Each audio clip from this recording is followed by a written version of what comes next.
Hello बच्चों, मैं हूं विशाल सर। एलबीएस शिक्षण संस्थान में आपका स्वागत है। चलिए कक्षा 9 के विज्ञान के टॉपिकों में हम और आगे बढ़ेंगे।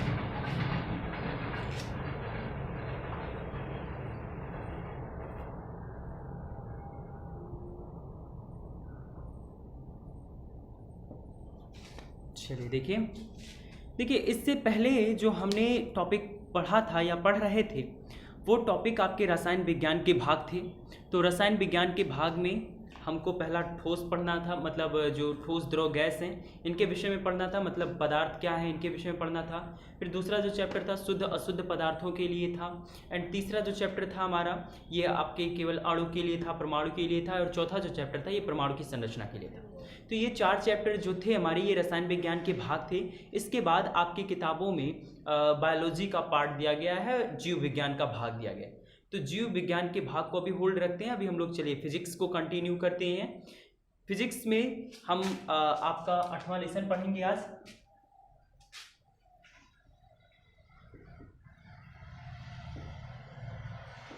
अध्याय 8 जिसका नाम है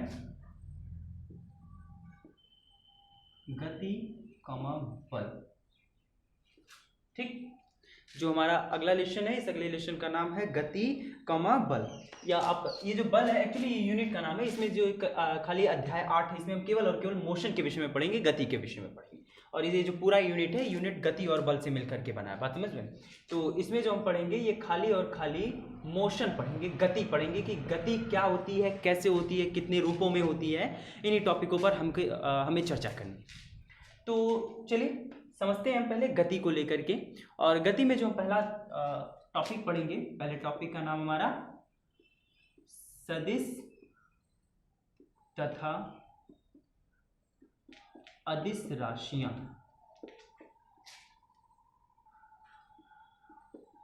सदिश तथा अदिश राशियां, वेक्टर एंड स्केलर। ठीक, चलिए देखते हैं ये क्या है, सदिश और अदिश क्या है, वेक्टर और स्केलर जो है ये क्या है। देखिए ये वे राशियां हैं जो हमको दिशा का बोध कराती हैं, इनके परिमाणों का बोध कराती हैं। मेरे कहने का ये मतलब है कि आप ऐसे समझिए कि जैसे अगर आप पुरानी पुस्तक पढ़ रहे होते तो उसमें जब आप पहला चैप्टर पढ़ते तो आपको वहाँ मेजरमेंट बताया जाता, मापन बताया जाता। तो वहाँ आपको बताई जाती कि जो राशियाँ होती हैं ये 2 प्रकार की होती हैं, जिनमें से हम एक को कहते हैं मूल राशि और जो दूसरी होती है ये होती है व्युत्पन्न राशि। तो ये 2 प्रकार की वहाँ आपको राशियाँ देखने को मिलती। हालांकि ये चीज़ अब आप जा करके पुनः फर्स्ट ईयर में पढ़ेंगे। यहाँ जो हमको राशियाँ पढ़नी है वो इन्हीं राशियों के रेफरेंस में है, लेकिन यहाँ पे केवल और केवल राशियों को दिशा तथा परिमाण के रेफरेंस में पढ़नी है, दिशा तथा परिमाण के रेफरेंस में पढ़नी है। मेरे कहने का ये मतलब है कि जितनी राशियां हैं उन राशियों में दिशाओं और परिमाण के आधार पर जब उनका डिवाइड किया, जब उन्हें बांटा गया तो वहां से 2 प्रकार की ये अन्य राशियां निकल करके आती हैं, जिनमें से हमारा एक होता है सदिश राशि, दूसरी होती है अदिश राशि। चलिए इनकी परिभाषा देखते हैं कि सदिश राशियां क्या होती हैं और अदिश राशियां क्या होती हैं। देखिए सदिश की जो परिभाषा होती है, सदिश को अंग्रेजी में वेक्टर कहते हैं, वेक्टर। इसकी जो परिभाषा होती है वो ये होती है कि वे राशियां जिनमें परिमाण के साथ साथ दिशा भी पाई जाती है, वे राशियां जिनमें परिमाण के साथ साथ दिशा भी पाई जाती है, ऐसी राशियों को हम लोग कहते हैं सदिश राशियां। एज एग्जांपल जैसे बल, त्वरण, वैद्युत क्षेत्र, विस्थापन इत्यादि। ठीक, ये सारे लोग आपकी कैसी राशियां हैं, ये सभी की सभी सदिश राशियां हैं। क्यों सदिश राशियां हैं? क्योंकि सदिश राशि होने के लिए आपके पास 2 ही गुण होने चाहिए। पहला तो ये कि आप में डायरेक्शन हो यानी दिशा हो, और दिशा के साथ साथ अगर आप में परिमाण है तो ये जो राशियां हैं ये राशियां क्या कहलाती हैं, सदिश राशियां। बात समझ में? तो आपको परिमाण समझने में लगभग थोड़ा सा कंफ्यूजन हो रहा होगा कि ये परिमाण क्या है। ठीक, परिमाण यानी मैग्नीट्यूड। तो परिमाण को हम पहले समझते हैं कि परिमाण क्या होता है।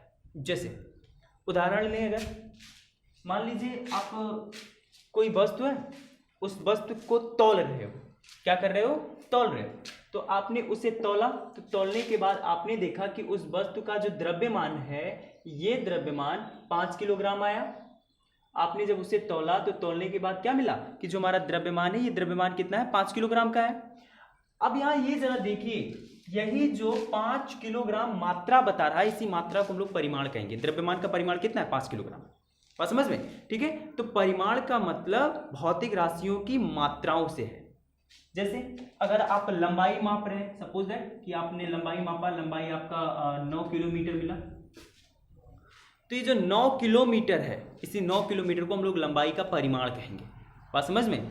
तो परिमाण के साथ साथ जिनमें दिशाएं भी होती हैं, उन्हें हम लोग क्या कहते हैं, सदिश राशियां कहते हैं। तो सदिश राशियों की परिभाषा क्या हो गई, वे राशियां जिनमें परिमाण के साथ साथ दिशाएं भी पाई जाती हैं, ऐसी राशियों को हम लोग क्या कहते हैं, सदिश राशियां कहते हैं। बात समझ में, वेक्टर कहते हैं इसे। इसके बाद अगला जो डेफिनेशन पढ़ना है वो जरा देखिए।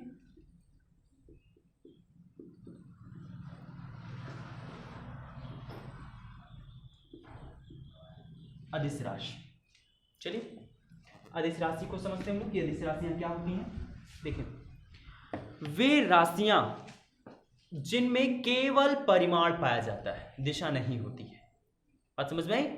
वे राशियां जिनमें केवल परिमाण पाया जाता है, दिशाएं नहीं होती हैं, ऐसी राशियों को हम लोग क्या कहते हैं, अदिश राशियां कहते हैं। बात समझ में। जैसे चाल,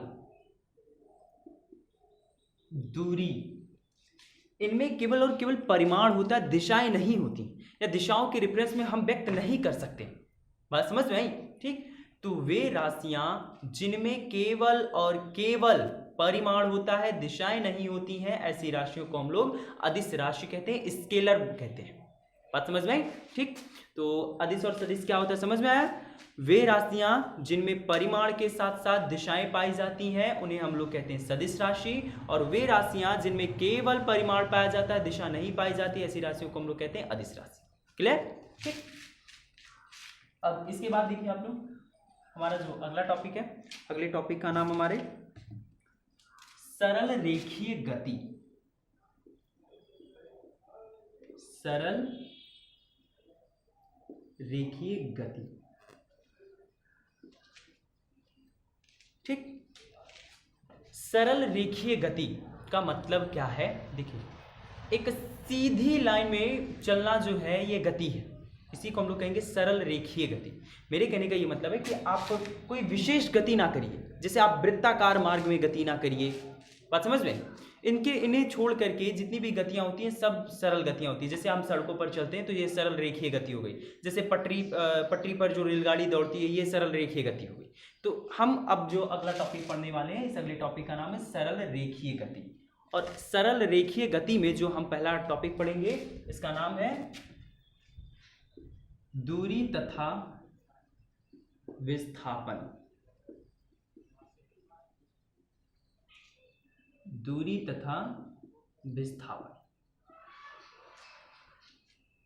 दूरी क्या है, विस्थापन क्या है, इन्हीं के रेफरेंस में हमको चर्चा करनी। चलिए सबसे पहले परिभाषा पढ़ेंगे दूरी की। दूरी क्या है, डिस्टेंस क्या है।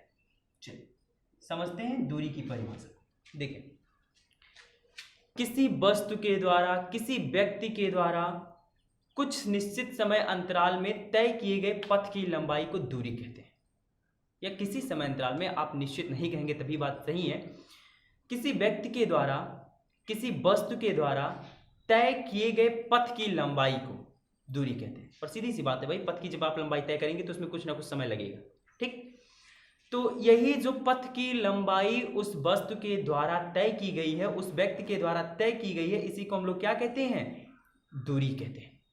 इसी को हम लोग दूरी कहते हैं। तो दूरी की परिभाषा क्या समझ में आई, किसी वस्तु के द्वारा, किसी व्यक्ति के द्वारा एक निश्चित समय अंतराल में तय किए गए पथ की लंबाई को दूरी कहते हैं। बात समझ में आई, ठीक।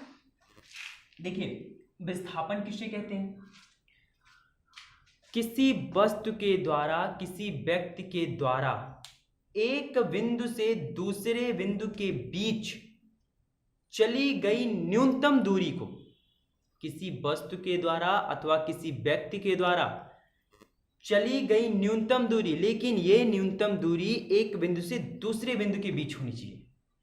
तो एक बिंदु से दूसरे बिंदु के बीच चली गई न्यूनतम दूरी को हम लोग विस्थापन कहते हैं। एज एग्जाम्पल देते हैं, जैसे समझिए ये एक व्यक्ति है, मान लीजिए ये एक व्यक्ति है। ये व्यक्ति अपने घर से चलना शुरू कर रहा है, ये इसका घर हो गया, यहाँ से चलना शुरू कर रहा है, ऐसे इसके मार्ग हैं, ऐसे ये रास्ते हैं, ये पहुँच गया अपना स्कूल, ये अपने स्कूल पहुँच गया। ठीक, तो अब यहाँ से चलना शुरू कर रहा है, यहाँ से यहाँ तक ये जो पथ की लंबाई है, ये जो लंबाई तय करेगा, ये लंबाई इसकी दूरी कहलाएगी। यहाँ से यहाँ तक, स्कूल से घर तक ये जो लंबाई तय करेगा, ये जो पथ की लंबाई को चल करके पहुँचेगा, इसे हम लोग क्या कहेंगे? दूरी कहेंगे। बात समझ में? लेकिन इस बिंदु से इस बिंदु के बीच की जो न्यूनतम दूरी है, इस न्यूनतम दूरी को हम लोग विस्थापन कहते हैं। इस न्यूनतम दूरी को हम लोग क्या कहते हैं? विस्थापन कहते हैं। दूसरी बात कि अच्छा जरा विस्थापन और दूरी में अंतर जरा देखें। अच्छा, दूरी का भी मात्रक मीटर होता है और जो विस्थापन होते हैं इनका भी मात्रक मीटर होता है। तो जो दूरी होती है, दूरी का मात्रक ये क्या होता है? मीटर होता है। जो विस्थापन होता है, विस्थापन इसका भी मात्रक मीटर होता है। बात समझ में? ठीक, अब जरा दोनों में हम लोग अंतर समझते हैं। देखें, पहली बात तो ये दूरी, ये एक अदिश राशि है। दूरी कैसी राशि है? एक अदिश राशि है। जबकि जो विस्थापन है ये कैसी राशि है? सदिश राशि है। क्यों सदिश राशि है? जरा देखें, जैसे मान लीजिए ये घर हो गया, ये स्कूल हो गया। अब जो स्कूल से घर का रास्ता है वो ऐसे ऐसे ऐसे घूम टेढ़ा आड़ा टेढ़ा है। ये स्कूल से घर का रास्ता ऐसे, तो ये जब दूरी तय करेगा तो ये दूरी कई दिशाओं में देखो परिवर्तित करके तय कर रहा है। यहाँ दिशाएं निर्धारित और निश्चित नहीं है। बात समझ में? जबकि अच्छा देखो, ये दूरी जो है, ये दूरी यहाँ से यहाँ तक की अगर ये 4 किलोमीटर है, ये दूरी कितनी है? 4 किलोमीटर है। अगर यहीं हम विस्थापन के विषय में बात करें तो विस्थापन में मैंने परिभाषा क्या बताया? किसी वस्तु के द्वारा, किसी व्यक्ति के द्वारा एक निर्धारित बिंदु से किसी दूसरे निश्चित बिंदु के बीच की जो न्यूनतम दूरी होती है, इसी न्यूनतम दूरी को हम लोग विस्थापन कहते हैं। तो ये स्कूल, ये घर, इसके बीच की न्यूनतम दूरी ये पड़ेगी कि ऐसे घूम फिर के जाने पर न्यूनतम दूरी मिलेगी? नहीं ना, ऐसे सीधा सीधा न्यूनतम दूरी मिलेगी। तो ये न्यूनतम सीधी दूरी है। बात समझ ना, कि ये आड़ा टेढ़ा वाली जो दूरी है ये न्यूनतम है।